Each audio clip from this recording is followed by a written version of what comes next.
क्या आप जानते हैं, चुंबक लगा लोहे का एक टुकड़ा अपने वजन से 12 गुना अधिक वजन को आसानी से उठा सकता है, लेकिन अगर उसमें से चुंबक निकाल दे तो वह एक तिनका भी नहीं उठा सकता। इसी तरह दुनिया में दो तरह के लोग होते हैं, एक चुंबकीय ताकत रखने वाले, जिनमें विश्वास और आस्था कूट कूट कर भरी होती है, जो जानते हैं कि वे जीतेंगे और सफल होंगे, और दूसरे जिनमें चुंबकीय तत्व नहीं होते, जो हमेशा डरे हुए रहते हैं, भयभीत रहते हैं, उन्हें हर बात में संदेह होता है। इस प्रकार के लोग जिंदगी में आगे नहीं बढ़ पाते। आप भी चुंबकीय व्यक्ति बन सकते हैं, बशर्ते आप इतिहास के सबसे बड़े रहस्य अवचेतन मन की शक्ति को समझ ले और उस पर अमल करने लगे। अब हम समझेंगे कि यह अवचेतन मन है क्या। आपका मस्तिष्क दरअसल में एक है, किंतु उसके दो स्पष्ट भाग हैं। दोनों की विशेषताएं अलग अलग हैं। दोनों भागों को एक रेखा अलग करती है। दोनों के कार्य बुनियादी रूप से एक दूसरे से अलग हैं। प्रत्येक विभाग को अलग अलग शक्तियां और गुण मिले हैं। एक चेतन मन और दूसरा अवचेतन मन। जो सतह पर दिखाई देता है, यानी जैसे आप दिखाई देते हो, वो चेतन मन है, और जो आपके अंदर का मन, जो आपके अंदर है, जो दिखाई नहीं देता, वह अवचेतन मन है। चेतन मन और अवचेतन मन एक दूसरे से कैसे कनेक्टेड हैं, ये एक स्टोरी से समझते हैं। एक बार महान ओपेरा गायक एनरिको कैरुसो अपनी करियर की शुरुआत में मंच पर जाने से घबरा रहे थे। डर के मारे उनके गले की मांसपेशियां ही ऐंठ गई। उनका चेहरा पसीने से तरबतर हो गया। वे शर्म और घबराहट में मंच के पीछे चले गए।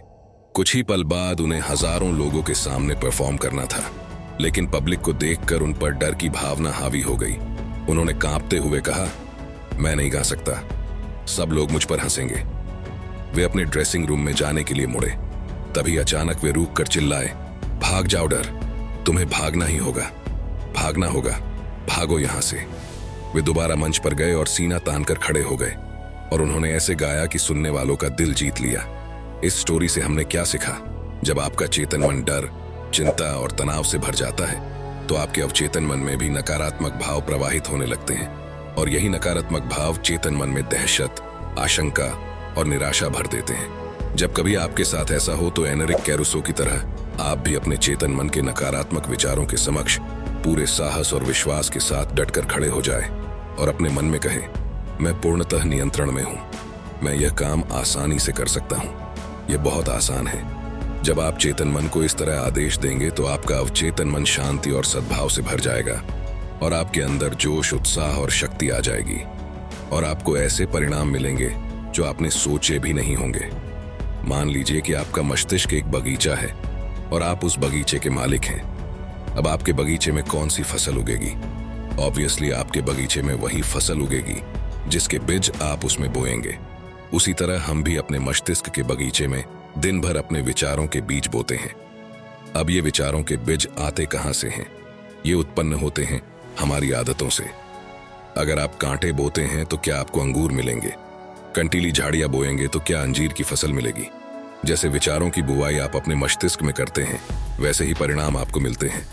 अब सवाल यह है कि आपको चेतन मस्तिष्क में ही अच्छे विचार क्यों सोचने हैं? तो जवाब है, क्योंकि अवचेतन मन सही गलत में फर्क नहीं कर सकता। ये तो बस चेतन मन द्वारा सोचे गए विचारों को अस्तित्व देने का काम करता है, चाहे वो सही हो या गलत। ये बहुत ही इंपॉर्टेंट लाइन है। अगर एक बार में समझ ना आई हो तो बैक जाकर दोबारा सुन लेना। फॉर एग्जाम्पल, अगर कोई इंसान है जो किसी पर बहुत ज्यादा गुस्सा है, और उसका गुस्सा इस हद तक बढ़ गया कि वो उसका का खून करना चाहता है, और बार बार बोलता रहता है, मैं उसको मार डालूंगा, मैं उसको मार डालूंगा, उसका खून कर दूंगा। बार बार यही बातें बोलने की वजह से ये सारी बातें उस इंसान की अवचेतन मन पर अंकित हो जाएगी, और अल्लादीन के चिराग से उत्पन्न हुए जिनकी तरह उसका अवचेतन मन बोलेगा, जो हुक्म मेरे आका, और वो ऐसी परिस्थितियां उत्पन्न कर देगा कि वो इंसान एक दिन सचमुच खून कर देगा।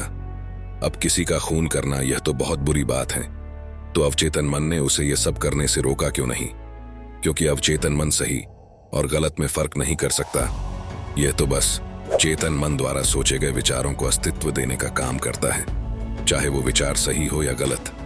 और अगर कोई स्टूडेंट एग्जाम में टॉप करना चाहता है और बार बार बोलता है, मैं टॉप करूंगा, मैं टॉप करूंगा, मैं टॉप करूंगा, बार बार बोलकर इस विचार को अपने अवचेतन मन में अंकित कर देता है, तो फिर से आपका अवचेतन मन कहेगा, जो हुक्म मेरे आका, और वो ऐसी परिस्थितियां उत्पन्न कर देगा आपको इतनी मेहनत करने पर विवश कर देगा कि वो स्टूडेंट एग्जाम टॉप कर लेगा। ये अवचेतन मन हर उस चीज को हकीकत में ला सकता है जो आप हासिल करना चाहते हैं। इसलिए आपके मस्तिष्क में आने वाला प्रत्येक विचार महत्वपूर्ण है। सिर्फ ऐसे विचारों को ही अपने मस्तिष्क में जगह दें जिनसे आपको ताकत और शक्ति मिलती हो, जो हमारे मस्तिष्क को कमजोर करे। ऐसे नकारात्मक विचारों को मस्तिष्क में घुसने ही न दें।